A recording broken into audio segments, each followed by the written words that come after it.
So, warmly welcome.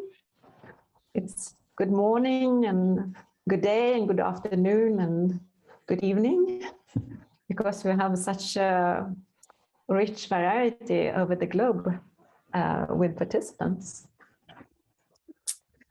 We wanted to check in with, well, you have already started, put where you are, but what are you bringing into this meeting today? Please write that in the chat. Maybe you have a question or a feeling or a reason for being here. Yeah, I feel really curious. Yeah, me too. Curious and excited. Really looking forward to this. The main participants today are a very interesting trio. So really looking forward to hear that, but also looking forward to see your reflections and reactions in the chat. But maybe we should say something who we are. Yes, my name is Fatima Bukhari. Yeah, and I'm Johan Holm. And with us, we also have Jesper, who is on tech support. Can you say hi, Jesper? Maybe you'll pop up. There you are. Unmute them. Yes, there's Jesper. And we also have Lotta on the team who's here also. Are you somewhere here, Lotta? Good to see you. Good to be together. Yeah, great. Yeah, so with the gatherings teams who organize these gatherings monthly. Yes, and these gatherings, we have had a series of gatherings, and I'm sure many of you have participated in them. We started with these last year after the summit that we had 1 year ago. And we've covered topics as psychological safety with Amy Edmondson. We have listened to, one of the most recent ones was when we listened to Native American sharing her view on reality and the world. And let's see if we can mute there. Jesper, can you help out with that? Good. So, and we also had one gathering where we listened to 29K and how we can use digital technology to develop personally and individually through our phones mainly. And I saw Fredrik, you're here also, which is nice. And we've also worked with our shadow sides, and we've listened to adult development. So there have been different themes on these gatherings. And our intention with these gatherings is to deepen understanding of some of the perspectives that are behind the inner development goals. As many of you might know, there was a big gathering on April 29th. I guess many of you were there, where we were about 4,500 people participating in a big event on the IDG, or Inner Development Goals Summit. Yes, and today it's very exciting because we're going to dive into system theory. So we have invited a nice threesome of very interesting speakers who will dive into this. And I think I will leave the word to you, Renée, who was one of our speakers at the summit, the 29th of April. And she's also an advisor and a friend of the IDGs. Hi, hello everyone. It's early morning where I am. I'm based south of San Francisco in Silicon Valley in the woods here in Woodside, California. And really looking forward to this conversation with this community and two of my favorite people. So I'm a psychologist, and I've been focusing on the intersection of psychology, climate, sustainability for about 30 decades now. And what I do presently is I work with organizations and leaders and leadership teams within organizations around what are the capabilities that we need as humans to meet the ever evolving complex challenges that we're contending with. And I'm incredibly inspired. If any of you saw the talk at the summit, I acknowledged how profound this movement is, and it's nascent, and I'm honored to be kind of getting in pretty early, as we all are, in kind of this development of this work. So that's me. I'm going to now turn it over to my colleague, Michiel Bakker, who's joining us to say a few words about who you are. Good. Hey, everybody, or happy Wednesday. I think it's Wednesday or Thursday.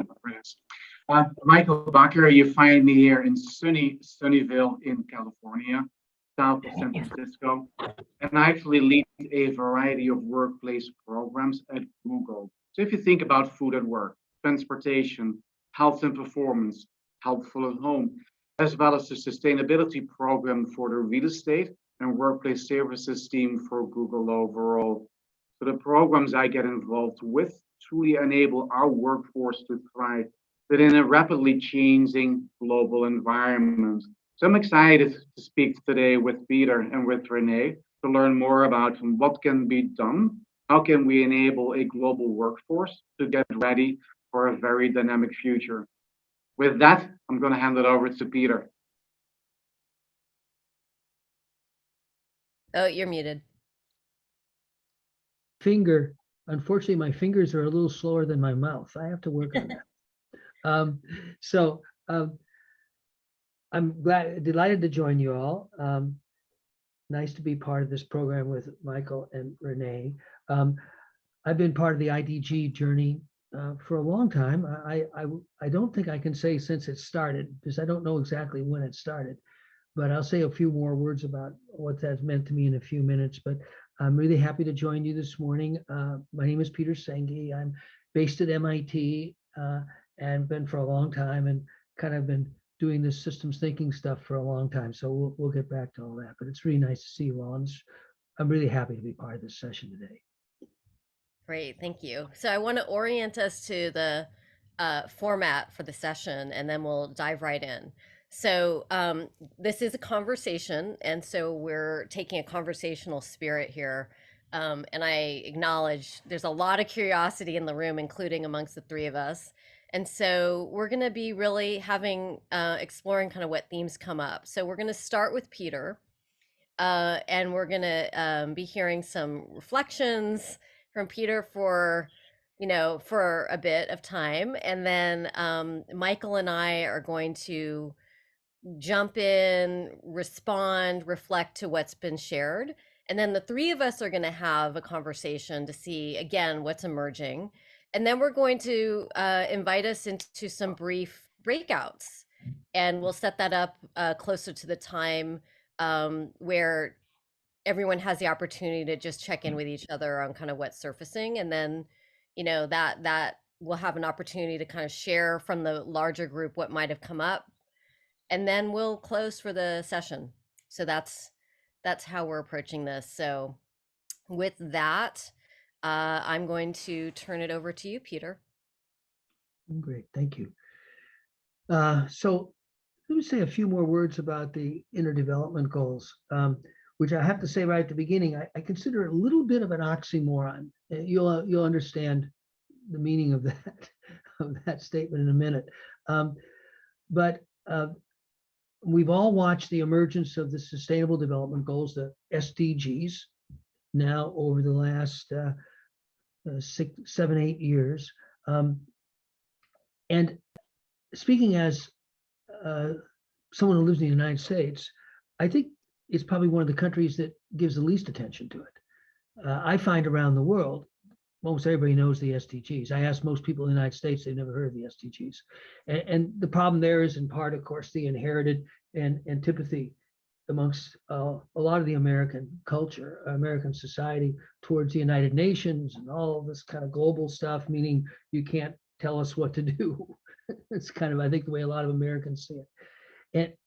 And so, on the other hand, I think for many people in the world, the development of the SDGs is a seminal one. For the first time, we, the people living on this planet, are trying to put stakes in the ground about what we really need to accomplish together so that we can feel more of a sense of confidence about our future. Probably most of you know this very well. Stress, anxiety, depression, suicide rates are growing around the world and have been for several decades. over the last 10 years, suicide rates amongst young people in the United States have increased by a factor of 2, 100%. That's before COVID. And it's fair to say, and I think talking about young people is always a good window into this, because kids and young people are a little more transparent.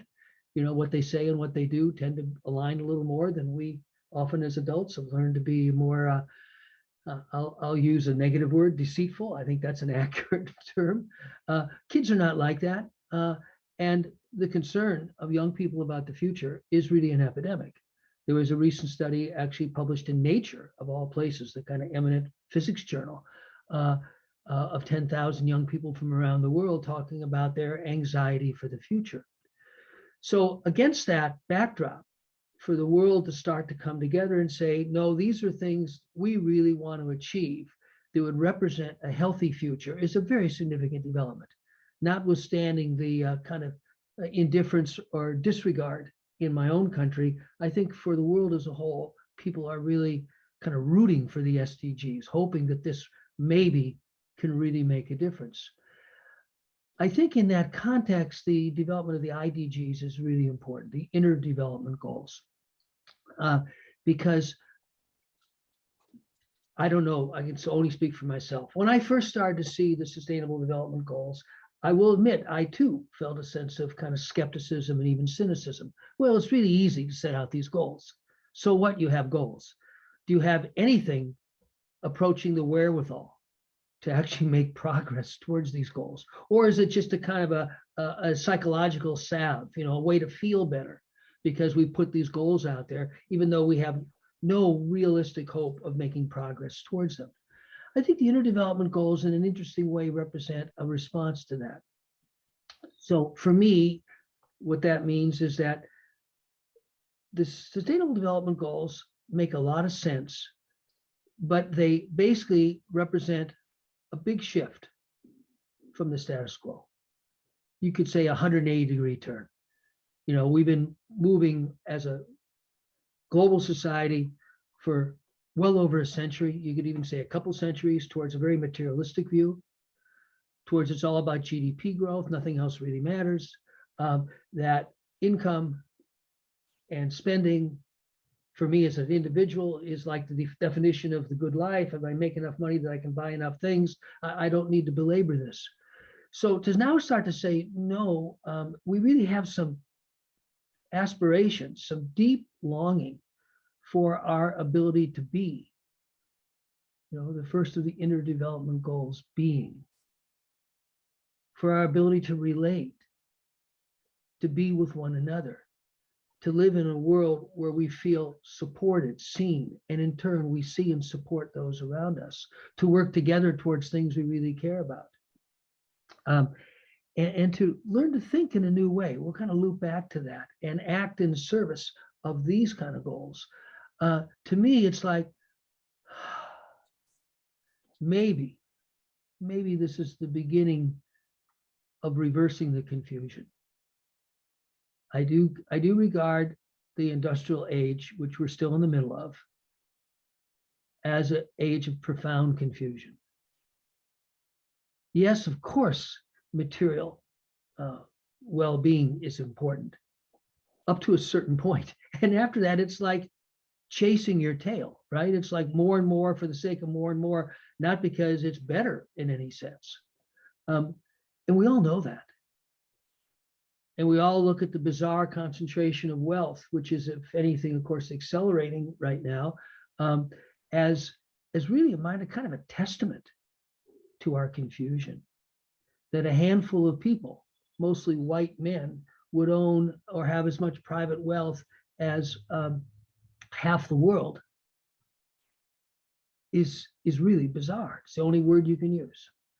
So these are all, to me, illustrations of a profound confusion, kind of an infection of confusion that's gradually permeated all the world's societies, because the global industrialization process has been just that, global, over the last really 5 to 10 to 15 decades. And the inner development goals are beginning of a process at a large scale, because obviously that's what makes them potentially meaningful. Could we as a people of the planet Earth start to accept that, no, really, our ability to be really matters? What does it mean to just be present? To just be where I am, to notice what's around me, to be at peace or in a state of rest or relaxation, regardless of what's going on. You know, to be a great athlete or to be a great performer in any field, you have to learn to do what you're doing in a state of real relaxation. And it's not relaxation like I'm lying on the couch, but it's presence. It's simply being able to allow this particular system, this organism, to function at its best, which does not happen in a state of fear or anxiety. Fear contracts imagination, anxiety contracts muscle groups all around. We all know these things. So I see the inner development goals as a beginning of a stage of maybe we can start to reorient ourselves around what we know ultimately really matters for our real sense of well-being and happiness. Now, my comment at the outset, inner development goals is to me a little bit of an oxymoron, is really reflecting on the word goal. So why do I think this could be important? Not just because it's kind of reversing the confusion, but also because I don't think you can actually achieve inner development goals like you could achieve the goal of walking across the room. Part of our kind of materialistic industrial age is becoming very goal-oriented. I'm not against goals. I think goals are great and it's really fun. But you know, life is a lot more complex than just the linear pursuit of moving from point A to point B. We do not raise our children simply by having a goal. We have to deal with the realities, moment by moment, of what's going on with them. I'm using this just now to illustrate the things that really matter to us in our lives, our own well-being, well-being of our families, the quality of relationships around us, the sense of peace and ease in my community, the safety where I live. Yes, we can set goals, but the process of getting from here to there is not a linear progression. It's characterized by having an intention. The intention really matters, don't misunderstand me, but also really paying attention to what is and allowing a more kind of circuitous, evolving path. Goal-directed behavior can kind of be blind to emergence, blind to serendipity, blind to new developments that we would have never thought of, but in many ways are in line with what we care deeply about. This is interestingly, a kind of a core understanding in the entrepreneurial world. Yeah, you have a target. Yeah, you have a plan, but the plan is to get you oriented. It's not because you expect to follow the plan literally. And it's to give you a way of checking how you're doing. That's all fine. But a lot of the most important developments you can never predict. You might have had something to do with it. You might have had little to do with it. It might just be serendipitous circumstance. How you recognize that and move with it in pursuit of what you care about. These are not things easily kind of conveyed by just having a goal. In the domain of inner development, I think there's a fundamental difference between goal and aspiration, or goal and really vision. Vision is an expression of something that really matters to me. It might be an image of something I really want to see achieved, but I really know in my heart that I don't know how to get there. That's another way to say this. To really embrace a goal or an aspiration in this inner world, we have to embrace profound uncertainty and let go of any illusion that we're in control, which is another way to say what I'm kind of getting at here. This inner development orientation invites us into a new way of operating where we have intentions and things we know matter to us. We really do want to see something occur, but we also recognize that we can't make it happen any more than we can make our children happy. So we know this lesson. We know that in a lot of areas of our life, the things that matter most, we might have clear intentions. We might have values that really are something that mean a great deal to us, but we can't make them happen. We can help allow them to happen, but we can't make them happen. And to me, that's all kind of wrapped up in this inner development goal. Let me just kind of be a little more concrete why I think the inner development orientation is important. I'm going to use climate change to illustrate. Climate change is a gift of sorts. Obviously, it creates great suffering. Very few people would see it as a gift. But the science of climate change is not complicated. At some level, it's about gases accumulating in the atmosphere at levels that they haven't been for 20 million years in many ways. And then because of that, we can actually see something fairly concrete. We know our culture is the problem. Our way of living is not something that we can continue. But now for the first time, we can say, oh, and by the way, in the next decade, these are some things that need to happen. Oh, and by the way, in the next 30 years, these are some things that need to happen. And by the end of the century, here's what we need to get. Climate change is going to be an extraordinarily difficult journey. Wrestling with it is going to have a lot of setbacks. If we did everything amazingly well for the next 5 to 10 years, which is a crucial decade, no doubt about it, this decade is crucial. Temperatures are going to continue to rise for at least the next 30 or 40 years. Things are going to get worse. So we better have a way of calibrating progress, not just by getting to 1.5 degrees C or 2 degrees C, given the inertia. Forget about the social system, just the inertia in the physical system. We've been at 2 degrees C for a long time. There's nothing we can do to stop that because the gases have accumulated in the atmosphere. And even if emissions drop so much that we're, quote, carbon neutrality, the goal that people are starting to appreciate by 2050, I think that's a good goal. The greenhouse gas concentration is still way higher than it's been for many hundreds of thousands of years. Temperatures will continue to rise. So one implication of all that is this is a journey of the century. If we do a really good job, we'll be working for this century on climate change. 2, we better be able to appreciate the process. We can't just get our satisfaction based on we are really starting to reverse climate change, because we will not reverse climate change, really, this century. So the journey must be one that's valuable itself. That's, to me, another way to get at why these interdevelopment goals are so important. We face immense imbalances in the world. These imbalances have been built over centuries. They will not be reversed in years, barely in decades. So the journey of reversing them, the journey of coming more into balance itself has to be something we can really value. Working together in pursuit of something we really care about, having a sense of real collaboration amongst our different nations, for example, which of course none of us realistically have much now. That, to me, in itself would be really valuable, over and above the fact that it's absolutely necessary to get our act together to kind of rebalance the global climate system. So that's one of the reasons these interdevelopment goals are also really important, not just because they make sense intuitively and they're personally meaningful to us, but because without them, we can't start to value the journey that we're embarking on. We can only look at the outcomes. And it's the journey itself that will give us balance and coherence, ultimately.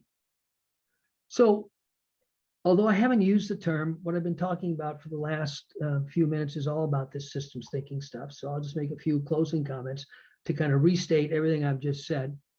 So I never like it when a word becomes so fashionable that everybody uses it. So then I think, well, everybody's talking about systems and systems change and all that today. Maybe it's a good just not use that word for a while because it loses meaning. When a word gets used a lot, it starts to lose meaning. So here's a slightly different way to say everything I've just said, but it's really underscoring the core essence of systems thinking. We've got to stop fooling ourselves. We've got to stop putting band-aids on things. We have to really deal with the fact there are deep issues. We do not know how to live well together. And a deeper structure of how we operate will have to change. We will have to have new values, new ways of orienting ourselves. I don't know if GDP sticks around. All I know is that it's a crazy way to orient a society because it doesn't deal with the health and well-being of the people, individually and collectively. Well-being is an inherently systemic concept. You know, in the Western medicine, we've had this basic problem for a long time. We have no definition of health. We have no consensual definition of health in Western medicine. A lot of traditional medicine systems, like Chinese medicine, actually are quite different. In traditional medicine, typically the definition of health is the ability to rebalance oneself. So how well can you heal? That's a very good operational definition of health. So in the same sense, you know, how we build health and well-being in our societies is not just a set of goals, it's how well can we heal ourselves. So the systems perspective is about thinking more deeply, trying to get beyond surface events, trying to appreciate that the inner and the outer are always connected. Always connected. What's out there is out there because it started in here. And what's in here is being continually reinforced by what's out there. There is no inner and outer in some sense. There's just one wholeness. Look around you. Anything that you can see in the artifacts in the room you're sitting in, see if you can find anything that didn't originate as somebody's thought at some point. So the inner and the outer are always connected. There is a wholeness that's inescapable in life.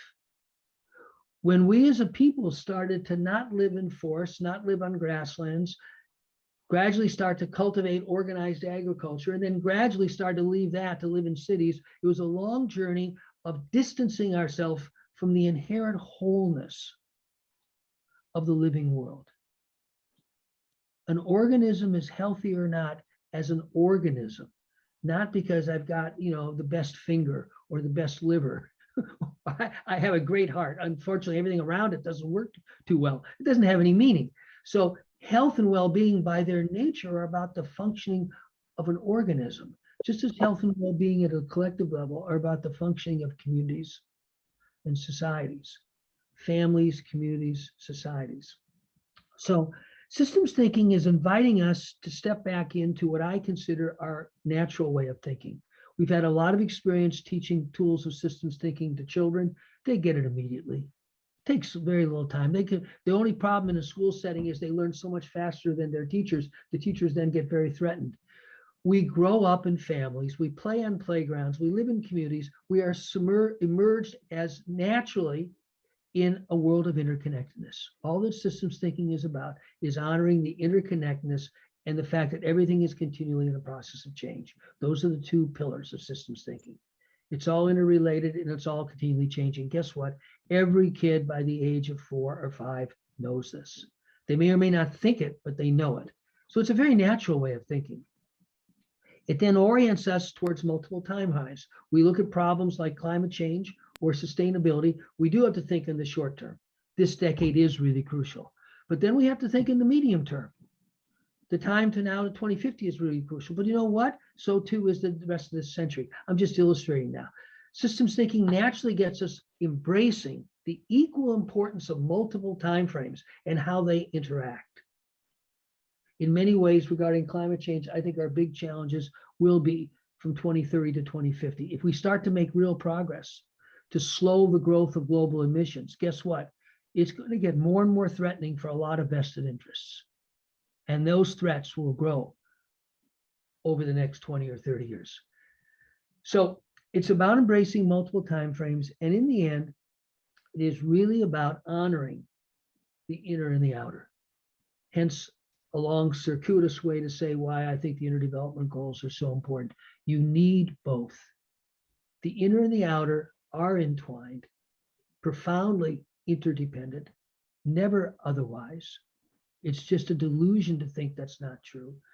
We cannot build an organization that can really be creative in terms of its products and its services if we cannot create an environment in that organization where people feel they are creative, they are contributing. I know this will be something we'll be kind of returning to in just a minute. So I'm just using organizations now to illustrate that. The inner and the outer, the culture, the climate of the organization, and what it produces and achieves are inevitably connected. So that's another way to say this whole journey. Systems awareness is essential to inner development goals because it's reminding us that we can't realistically expect to make any progress on the Sustainable Development Goals without attending with equal importance to the journey of our own personal and interpersonal change. Thank you. Thank you. Thank you, Peter. Wow, a lot to reflect on there. I'm just going to actually give us a few seconds before I move into a conversation with Michael to just let what's been shared sort of settle in and percolate. And just notice what it's stimulating in you and evoking in you, questions and thoughts and sensations, what's been offered.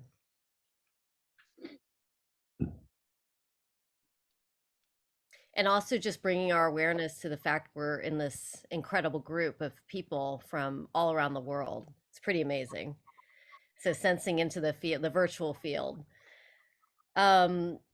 So I'm gonna kick off here. So Michael and I are gonna connect for a few minutes, and then we can move into a three-way interaction. But I want to just start with Michael sharing what's come up for me in relation to our work together.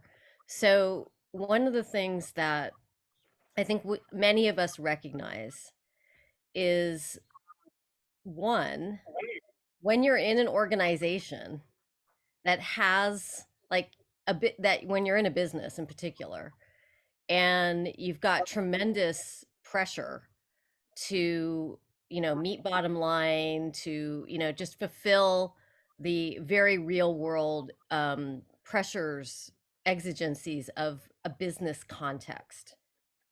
And now we have added on to that what I perceive a pressure cooker effect of, now you've got the goals, the targets, the regulation.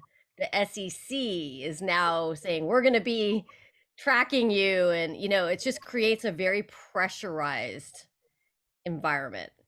And as Peter just acknowledged, what happens when the stakes go up, paradoxically, our anxieties can go up, right? And the fear can go up. And then what can happen is we lose access to these capabilities, the being, the thinking, the relating, and we can get pushed into action. And there's a lot of impatience within the business community, particularly, that I experience, as we don't have time for that. We don't have time for that. And it's really, truly a challenge. And so I would love to hear your thoughts on that, like given where you're situated and how you're navigating in your world. How are you, how are you approaching this endeavor of engaging in real-time, messy systems change? Yeah. I think that it starts for me, and I think for many in our organization, is ultimately embracing ambiguity and thinking through how might you lead through complexity. What really struck me, what Peter said, is ultimately being able to embrace multiple time horizons. And, I think every organization is unique. We have unique aspects as well. Our organization has a very long-term focus and wants to make a positive impact in the world. So we're in this for the long haul. And I think what we're being asked to do is not just about this next quarter, but is about the decades to come. Let me give you very concrete examples. Our organization has committed to only use carbon-free energy 24/7 by 2030. So it's a response to the urgency of what is ahead of us. But in order to achieve that, there's quite a bit of work to be done between now and then. And what I think is so interesting based on what Peter said is that you can really break it out into the here and now and what is yet to come. If I think about a goal like 24/7 carbon-free energy for an organization like ours, we operate in over 60 countries around the world. It sounds like an easy commitment to make, but when you ultimately unpack it a little bit more, what you will find, it is either a complicated problem or a variety of complicated problems all over the world, which makes it complex. And the way I deal with that is then to think through, well, what are the knowns, where do you have an area or at least a nudge of what a solution might be, and what are truly the unknowns. And from the knowns perspective, the time horizon is truly about the here and now. There are a lot of things we do where we already do only use carbon-free energy. How can we accelerate the spreading of that? How can we do it faster? That is really about the here and now. Then we have a variety of areas where actually we have proof points. We want to pilot more, scale it up, and then ultimately roll it out at scale and move it into the ongoing operations. And then you have to accept and embrace as well that for a part of what we need to get done by 2030, there are no solutions as of today. And I think you have to acknowledge that. You have to embrace it and to say between now and 2030, we have 8 years left to figure out how much you use carbon-free energy in countries where it's not available yet, or where the infrastructure is just not in place or actually consistently operating yet.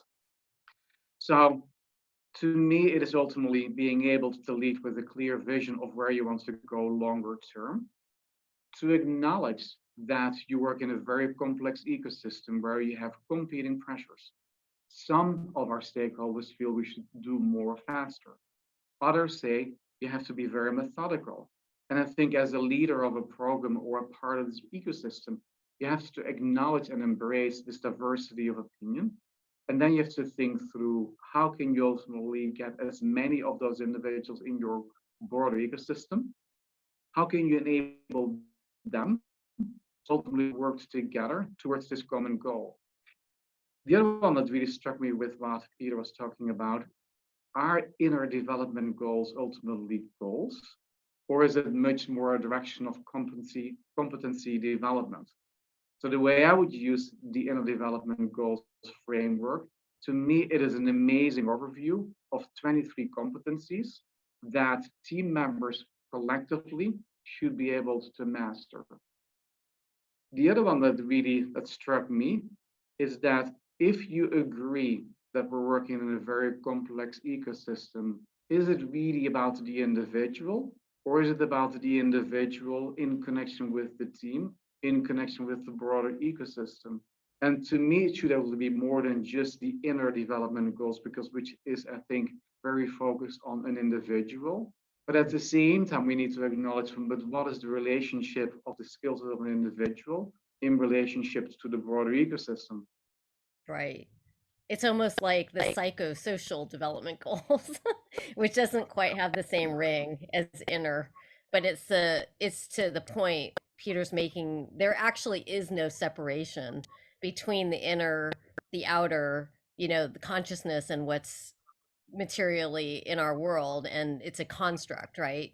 And so in a way, I think these frameworks, that's all frameworks are. They are helpful constructs, but they're never going to be perfect, right? They're always going to be sort of close, but an approximation to reality, which is a system, and by its very nature, hard to take that and put it into a really beautiful framework like the one we have with the IDGs. Yeah. And then one of the things that I'm just still, learning more about is the expectation, or are we going to set this belief that each individual should ultimately be able to master the 23 inner development goals? Or is it more or less like it is an amazing overview of what ultimately a system, a collective should jointly be able to work on, address, or master, versus just to create this expectation that each individual will become this amazing unicorn and that you're able to master the 5 broad categories and then digging into all these different elements. Right. I like the way that you're framing this as competencies that reflect the totality, but not necessarily what each human being can master. And the way that I relate with those SDGs and the 5 tracks and the 23 competencies, is it feels to me very much like a menu Mute button or works. a map. It's a map. And in an ideal scenario, I think it could be used as almost like a reflection tool to assess kind of where one is at. But in order to engage in that, we need a map of the landscape. You know, it's sort of like some of you may be familiar with Project Inside Out, which is a resource that was developed over the past couple of years to provide some mapping of what does it mean to lead in this space. You know, we want to think about how we show up. You know, are we showing up as kind of preaching at people? Are we guiding? Are we enabling? I think that you know, what are our theories of change? Are we focused on messaging or emotional engagement or technical, you know, innovation, technical innovation? I think the IDGs, that competency is kind of a similar thing, and I'd be curious to hear, Michael, you know, if you have thoughts around, again, bringing it back to the fact that there isn't a lot of time and space. That's the paradox, is we need some time and space to be able to reflect and engage and develop and grow. And I also really would like to hear Peter's perspective on this. How do you create that within the context that you are working in? And I should say before you respond, Michael, for those who just joined and missed the introduction, Michael Bakker is VP of Global Programs and Workplace Services at Google, oversees a massive portfolio of amenities and operations that would just blow your mind if you could process it. So there's real, like, you are in it, Michael, you are in it. You have to be overseeing a high level of implementation, execution on a daily basis. So how do you imagine kind of bringing this in light of that? Yeah. Now, for me, it starts with the definition of a complex problem. So for me, a complex problem is a problem that is very, very difficult to define, if you can define it at all. And there are no well-defined solutions either. So for me, it's much more about steering the ship, guiding into a direction, and then acknowledging that so many of your passengers are on various different phases of their journey as well. So I have less of this longing this longing of I need to get the people on the ship from actually point 1 to point B, versus much more about directing people onto, we need to become better at communicating, we need to become better at sensing, we need to become better at embracing complexity, and then acknowledging that people have a very different starting point, might have actually different abilities to get further. And you create this enablement ecosystem where people ultimately are able to come along individually or supported by others. So you have that. And I think at the same time, I think as individuals or as leaders, you have the ability and I think the responsibility to guide your part of the ecosystem to what you believe is truly important. And I think there is probably tension in that system as well, because there are so many challenges that needs to be addressed. But I do believe, and that's my personal conviction, that you make more impact by focusing on fewer things and to do more or do fewer things better and faster. And with that, you have to embrace as well that others who would make a different or come to a different prioritization might ultimately push you back on your prioritization as well. But I do believe that ultimately thinking through, there are 1,000 problems to be addressed. For our organization, we might agree to do the first 5, not denying the remaining 995, but basically say, we're going to focus on the first 5 and to figure out how might we support others to work collectively on the other 995. So I do think that ultimately it's a combination of focus, growing the capabilities and the competencies of ultimately the ecosystem that you're a part of, celebrating successes, and acknowledging that you'll have many failures on your journey as well. Because if you don't have failures, you're very likely not pushing hard enough. Mm-hmm. So I want to reflect a little bit before inviting Peter into the conversation. So one, your invocation of enablement is actually extremely important. So I want to highlight that here, that framing this work as how do we enable, how do we cultivate the conditions, is really, I think, what this is about. And that's a shift away from a way of thinking that's been dominating the space, especially in kind of sustainability, climate, so forth, which has been about driving change, or it's been about making people care. You know, the enablement frame is actually profound. So I want to acknowledge that. And I also, I don't want to embarrass you, but I want to just acknowledge that I'm going to speak in the second person for a minute. So what Michiel is demonstrating here as a leader is actually rare. This is a very rare mindset, which is acknowledging the imperfection, that we don't know all the answers, that there's high levels of uncertainty, that there's a level of humility.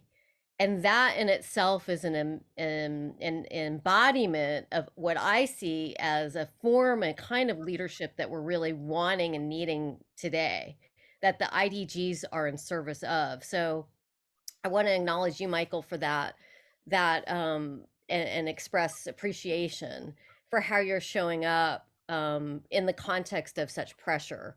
It's a kind of an ease and a grace that I marvel, and I'm really fascinated to know how we can encourage more of that sort of existential ease with the uncertainty, you know, because the phrase I've heard you use for several years now is we have longing for clarity, we have longing for certainty.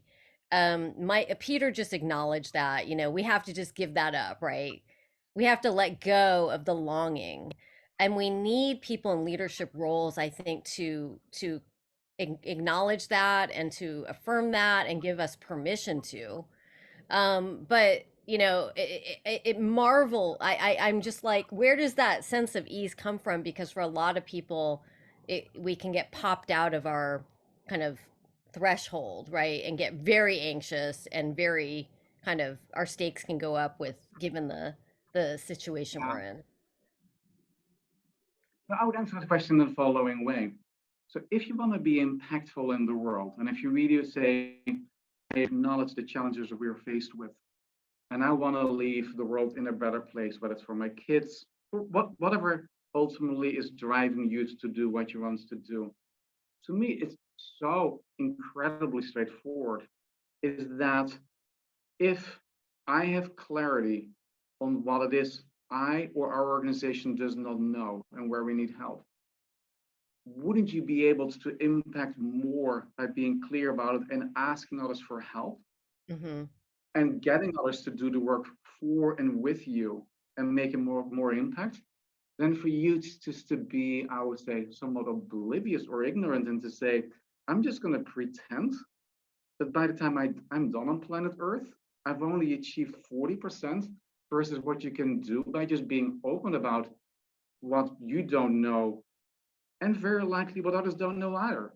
But it is this belief of, I would love for anybody to help us to achieve what we need to do.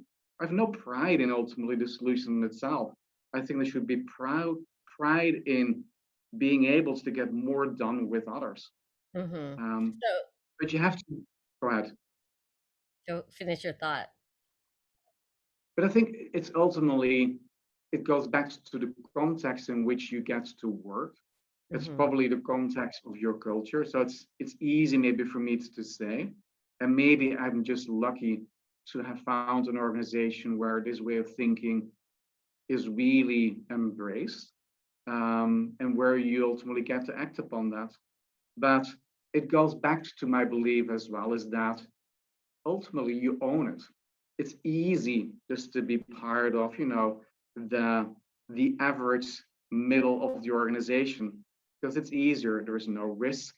Nobody's going to call you out for overstepping boundaries or being too much out there. So there is a little bit of, you need to have this inner drive as well. And then you have to act upon it. Yeah. So just want to acknowledge that someone who's been on the front lines of working with organizations for years, especially climate and sustainability organizations, that mindset you're expressing is very rare, very rare. You know, a lot of leaders, and especially in the sustainability and climate space, I'm going to say something provocative, can lack humility and can lack openness.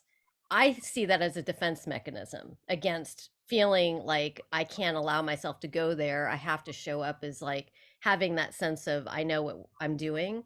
But I can tell you, Michael, that it's unusual for me to find leaders who are especially tasked with overseeing major initiatives. And I'm not going to name any names here, but people out in the public who it's like have a really hard time going there with the humility and actually being truly open to that's really interesting. I'm curious. You know, I'd like to learn more. This is fascinating. Bring it on. It's like, come But on, maybe, you know, it's maybe rare. maybe you're making a good argument now, Renee, for why the interdevelopment goals are so important. Yes. I would say everything you've just said is a good illustration of someone who doesn't have much of a commitment to their own development. Because if you're committed to your own development, it's profoundly humbling. you realize how limited you are. You know, it's easy to say all these things, but if you really, you know, there's an old saying in traditional Chinese culture that a mark of every really good person is they're very tough on themselves. And I don't mean that in the sense of beating themselves up, but they really are grounded in continually assessing that, no, I really didn't listen to that person.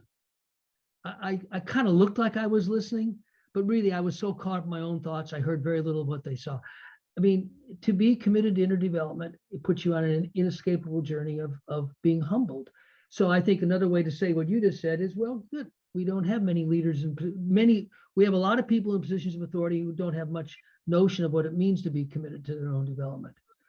So I think it's a very, you know, it's obviously an opinion that you have, and I think it certainly corresponds to some degree with mine. But I'll tell you, most of the people I've had the privilege to work with are a lot like Michael.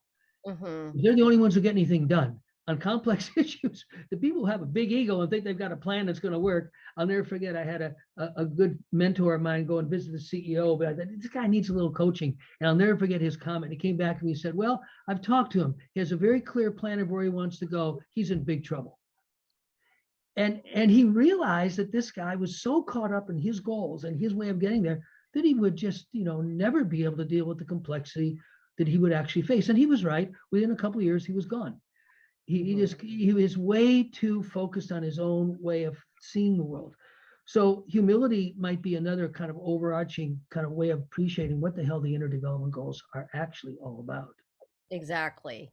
Yeah, I mean, I can't work with people who don't have that openness. We can't, it's not possible. There's no traction there. So I've given that up a long time ago, and I just go with where, you know, where the receptivity is. But I do think it's worth reflecting on how can we, again, going back to enablement, how do we enable the conditions that cultivate our capacities to truly be present? And this does relate to your work, Peter, a lot, is the conditions that enable us to stay with the uncertainty, to stay with the unknown, without going into the tactic, the language of action, the got to get this done. And Michael, you know, I know that you're really sitting at that that tension as well, right? Is what are those conditions that allow us to slow down enough so that we can go fast? I'll ask a question to the two of you. So you, Renee, you are truly thinking through theories of change and actually how do you drive change. And then Peter obviously is a master in system thinking. So why do the two of you believe that the IDGs are going to make a difference this time around? So what will be different this time around versus a cynic who would say this will pass too, as so many things in the past have changed as well? And obviously, I'm not saying that with this belief that I believe they will not be extraordinarily helpful, but what is your core belief of why you believe it's this different this time around, especially as the stakes are so high? Mm-hmm. Shall I take that first, Peter? Yeah, Renee. Well, first, I like the question and the framing of belief. I'm sort of on a kick right now where it really comes down to what we believe. Like our beliefs are what inform reality, right? So, so I'm appreciating that framing. I believe that the IDGs are impactful and have real traction for, I would say, three reasons. One, the clarity of the communication. So let's not forget that the IDGs were designed and the brainchild in part by the Jakob, who I'm forgetting his last name. You can put it in the chat, but the folks that created the SDG visual language, right? Where there was a challenge of how do we translate these SDGs visually into a global language. That's who's behind this. So there's power here and deep thought into the translation and the representation, and that matters. Like, we are visual beings. We need things to be clear and compelling. So there's the visual language and the branding of IDG, which for many of us who've been working on this for many, many years is just so easy and it's so clear. So there's that. Two is the moment we're in and the context we're in. We are in a very different moment and context than we were last year, 2 years ago, 3 years ago, where we're witnessing an explosion of hunger and interest in capability, development, learning academies, accelerators, because of necessity, because there's pain and there's a sense of our technical approaches are not going to get us where we need. And we're hearing that the technical won't get us where we need to go. I'm hearing it for the first time by people in very senior level positions who have platforms. So that's number two. And number three, I think it goes back to the power of reflective tools, not prescriptive. This is not a prescription. This is a reflective tool. And the reason why that's so powerful and important is because ultimately no one is going to be able to tell us exactly what to do and how to translate these. And I know we all want that. I'm asked almost every day, how are you going to operationalize these IDGs? Well, you know my style, Michael. I'm going to turn it right back on you. And I'm going to say, what do you think? Because you know what? I believe that you know. I believe in the insight and the wisdom within each human. And I believe that when we create those capacities to bring that out, that's when we actually get somewhere, is not someone coming along and saying, here's the formula and here's the prescription. I think those are really good points. I couldn't agree with you more that, you know, we're conditioned, we're educated, our organizations are highly kind of skillful at technical problem solving. And gradually you kind of wake up and go, yeah, the only one small problem, these are not technical problems. And the effort to try to continue to reduce them to technical problems.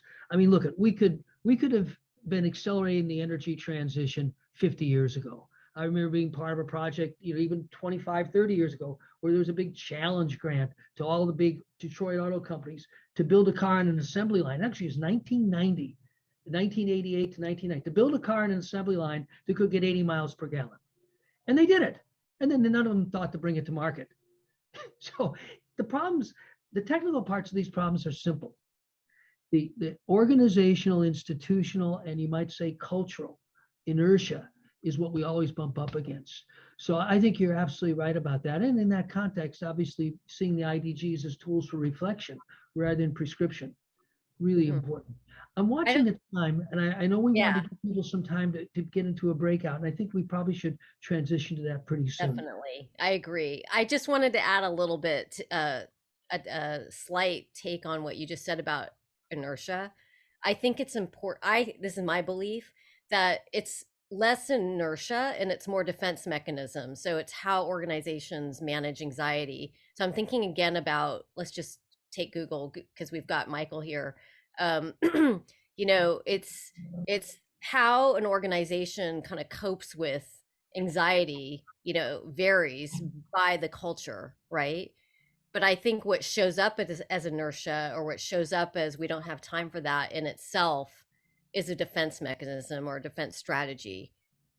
Would you agree? Yeah, and I think the capabilities to ultimately interact with a group who you disagree with, I think is becoming a more critical skill as well. Because we're now in an environment where if I disagree with you, I will go all out to prove that you're not, and then you fill in whatever terms you want to use. And I think it is, how do you ultimately create an environment again where we can actually have a normal conversation and we can agree to disagree. So I think that is a big part as well. And I think the other one is ultimately to just to be able to agree to disagree. Because that's the other one. It's, we try to be so incredibly inclusive, and we have this, I think, false belief that everybody can have their own beliefs. I don't think that's going to work. It doesn't work as of today. So you have a variety of things happening concurrently. And I think the way people deal with other organizations by just ignoring the issue, because it's truly hard to deal with the issue in itself. Mm-hmm. Yeah. Absolutely. I think it was Benjamin Franklin who said, agreement never produced any real progress in human affairs. All progress comes from disagreement. So what does it take to embrace that spirit, which is not a new idea? That disagreement produces the energy for real change, because it's conflict, and conflict is actually can be very constructive. Again, these are capacities. I think Michael is absolutely right. It's one thing to say what I just said. It's another thing to actually be good at doing it. And that's a difference, in really a capacity building orientation, which I think in many ways is what businesses can be best at. Really, working organizations provide the laboratories in which people can build real capacities. Because if you don't have the capacity, you just have the idea, you don't accomplish much. And these are ultimately pragmatic institutions that survive and thrive based on what they accomplish. So they really need capacities. So we knew this conversation would take us in a lot of different directions, and it would have a kind of natural characteristic of a diverging conversation. We wanted to give you a little time to just reflect on what you're hearing, and then we'll move into a breakout. So I'll set it up now because I know we're short on time. So first off, take a minute or so and just notice what's one thing you heard, or it could be two or three, that really struck you as very important for you and your own work. I mean, at some level, we learn when we make a connection to something we're doing. It could be a project you're working on. It could be something that you're very engaged with in your organization, amongst organizations, but just one or two things that stood out for you. And in just a minute, you'll be in a breakout. And I'd like you to do a check-in where you actually hear from each person. So you go around the circle, let each person say a word or two about what really struck them, what stood out for them. And then you'll see the kind of diversity of things. Obviously, it'll be very different for different people. And the key to doing this in a way that's effective is to kind of slow down first. That's why when we stop, we won't go into the breakout immediately. We'll just give a minute or two to give you a chance to pause. Take a deep breath, notice what's really moving in you. And then when you're in the breakout, start by hearing from each person. Now, given the number of people and the timing, it'll be, think about like a minute each. So you actually hear from each person. And then you'll have a little more time after that to continue the conversation. The key to making this sort of little practice work is very simple. It's all in the listening. Mm-hmm. So as you're listening to each other, just notice, your genuine openness or your intent to be genuinely open, to just be with this person, hear what they have to say, and then the next, and the next, and the next, till you've gotten around the circle. And then you should have a few minutes in addition just to chat. We'll be bringing you back in about 10, 12 minutes. But just before we go into the breakout, yes, but just give us another, 30 seconds or so, just for the pause. What's really striking me about this conversation?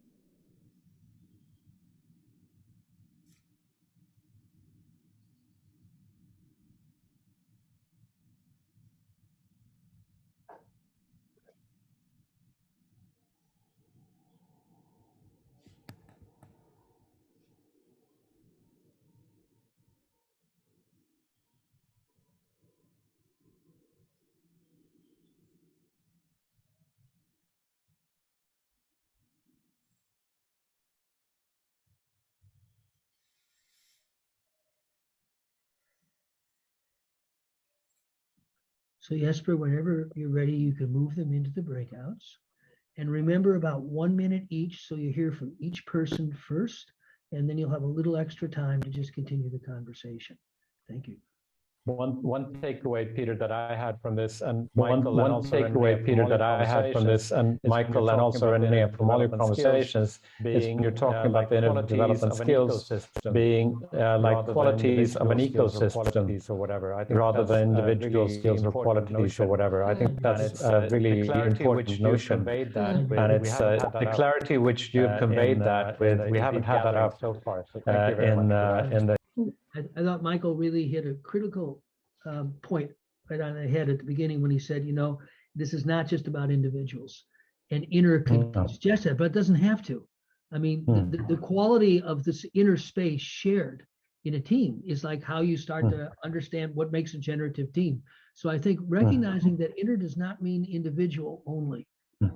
Really important. So we have closed the rooms. And so people are coming back. Close the room. While those of you who are back, our idea for this closing. While those of you who are back, our idea for this closing is to write anything you would like to use the chat kind of to write anything you would like. Breakouts. Obviously, what kind of came out time to hear in the breakouts. A lot of different people, which would be ideal. But this is a lot of different close approximation. Ideal. But this chat, right? Whatever you'd like that was really stirred up for you in the chat, right? Whatever you'd like that was really stirred up for you in that breakout or in the session.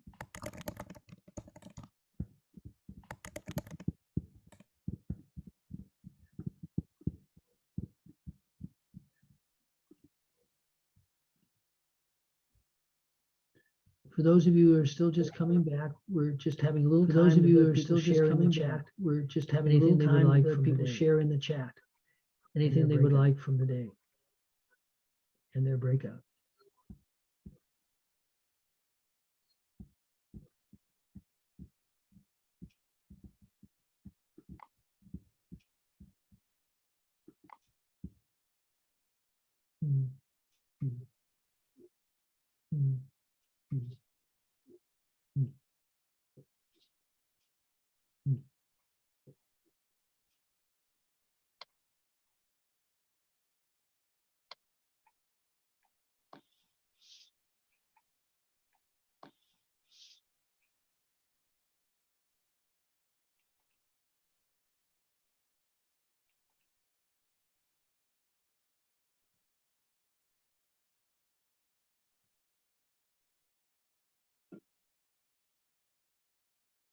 Great to see the reflections. Great to see the reflections. Wonderful. It's wonderful.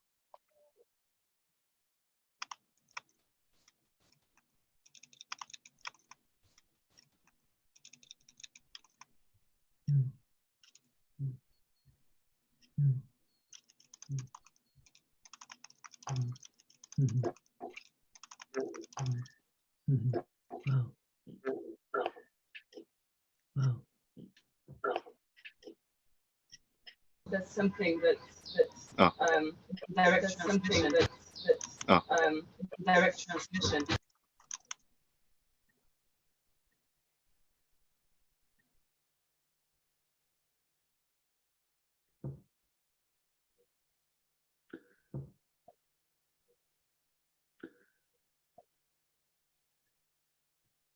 I don't know you, Renée, but I'm finding myself torn. It's so much fun just reading. But I'm finding myself torn. I kind of hate to start talking. Just reading these, that I kind of hate to start talking.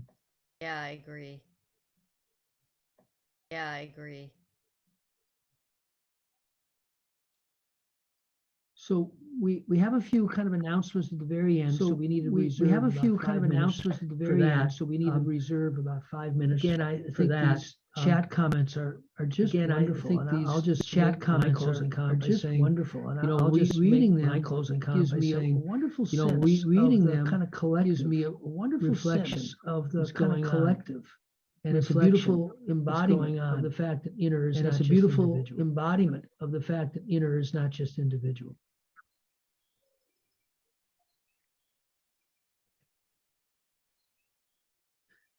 Michael, Renee, any kind of closing comments?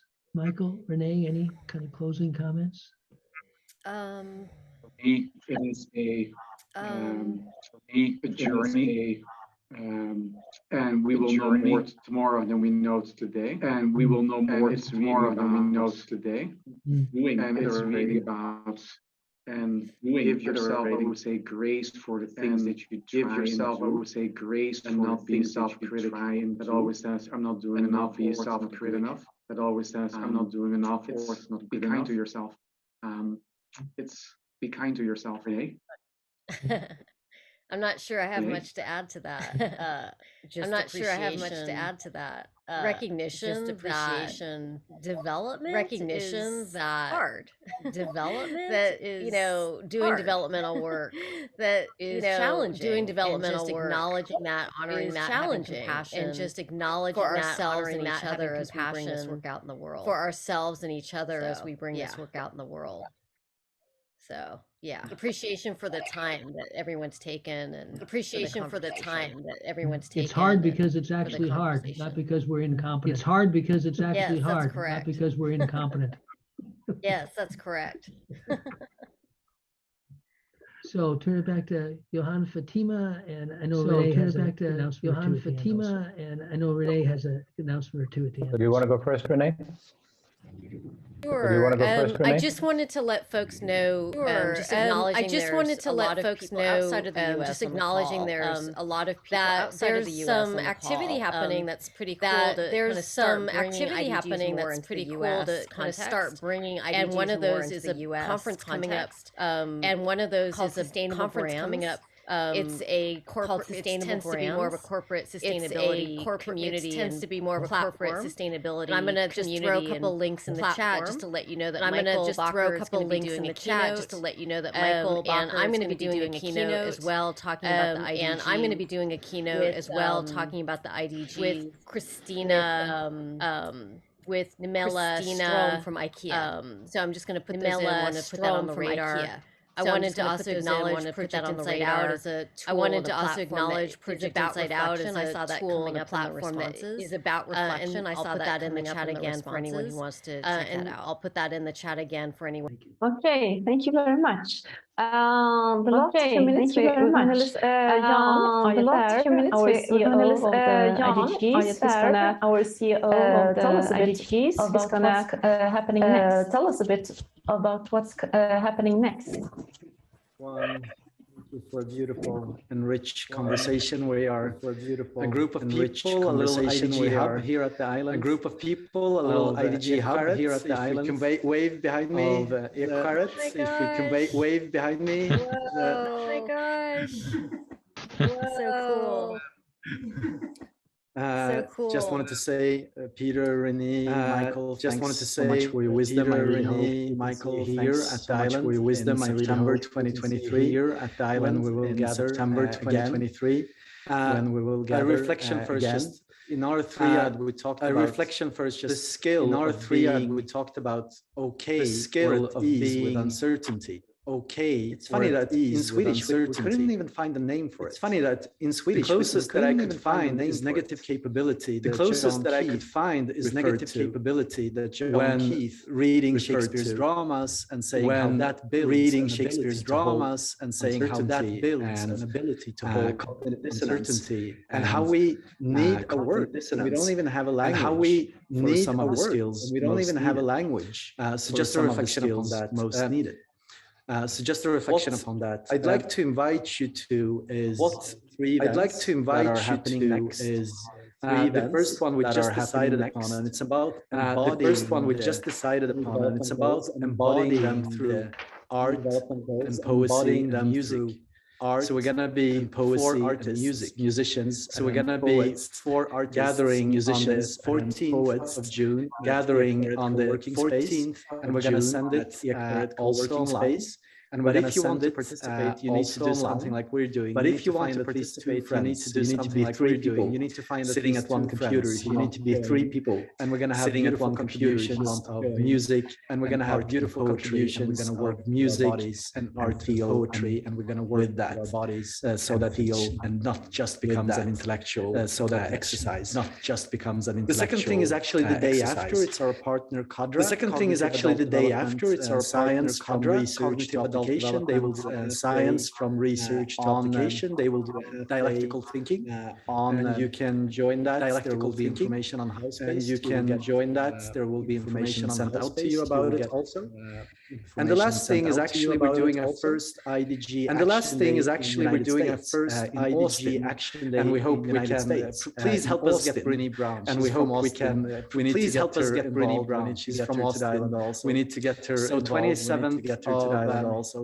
June, so 27th of the founder of Bakker Foundation. June, myself, Thomas Björkman, the founder of Bakker Foundation. We will be there with Daniel Schmachtenberger, we will be there with Tristan Schmachtenberger and many others who will be gathering. Tristan and many others on Monday the 27th. There will be a half conference, and on Monday the 27th there will be a half the US, the first ever IDG action day from the US, join the first ever in US. And the last call out to join that.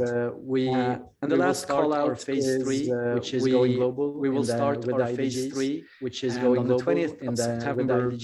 Barry School of Communication will be hosting half a day for partner organizations like Google. Will be hosting half a day. Thank you, Michael, partner organizations like Google. Thank you, Michael, for bringing Google, like Spotify, and many others, and like Spotify and many others, with companies behind you. See if you can, with companies get your organization on board, see if you start the process. Get your organization on board or start the process. Where we need the most help is September. This is be able to continue to fund this journey, and it's done through organizations. Be able to continue to fund this journey, and it's done through organizations and institutes. More. Thank you all for participating and being here. Thank you all for participating and being here in the chat. And thank you all who participated sharing in the feedback session. Thank you all just a week ago in the feedback session that we had just a week ago at the post-summit feedback session. So thank you.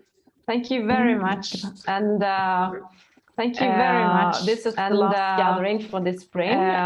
This is the last gathering for this spring. Signed up on our newsletter on the website. Already signed up. There's going to be a newsletter on the website.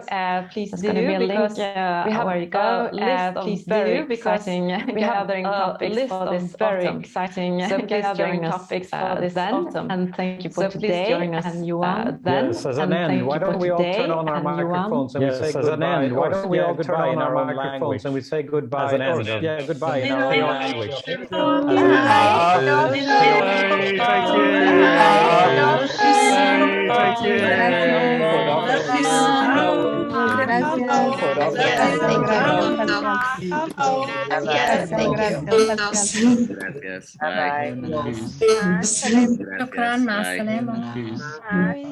شكرا مع السلامة.